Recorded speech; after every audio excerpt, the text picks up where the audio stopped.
ஆனால் இந்த ரெண்டாவது ஒரு எட்டிஎஸ் ஒன்று போட்டிருப்பேன். டிஎன் 33 2018 2 ஓனரு 2,50,000 கிலோமீட்டர் ஓடி இருக்கு. வெளி சர்வீஸ் தான், ஆனால் ஒரிஜினல் கிலோமீட்ரு.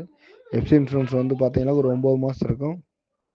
ஐடி வேல்யூ வந்து ஒரு 5 லட்ச ரூபா. டயர் எல்லாமே நல்லாயிருக்கும். வண்டி அடிபடாமல் ரீப்ளேஸ்மெண்ட் ஆகாத வண்டினே. 640 கேட்குறாங்க. ஒரு சின்ன வித்தியாசத்தில் தான் பண்ணலாம் வண்டி. ஆனால் இந்த ரெண்டாவது ஒரு எட்டிஎஸ் ஒன்று போட்டிருப்பேன். டிஎன் 33 2018 2 ஓனரு 2,50,000 கிலோமீட்டர் ஓடி இருக்கு. வெளி சர்வீஸ் தான், ஆனால் ஒரிஜினல் கிலோமீட்ரு. எஃப்சி இன்சூரன்ஸ் வந்து பார்த்தீங்கன்னா ஒரு 9 மாதம் இருக்கும். ஐடி வேல்யூ வந்து ஒரு 5 லட்ச ரூபா. டயர் எல்லாமே நல்லாயிருக்கும். வண்டி அடிபடாமல் ரீப்ளேஸ்மெண்ட் ஆகாத வண்டினே. 640 கேட்குறாங்க. ஒரு சின்ன வித்தியாசத்தில் தான் பண்ணலாம் வண்டி.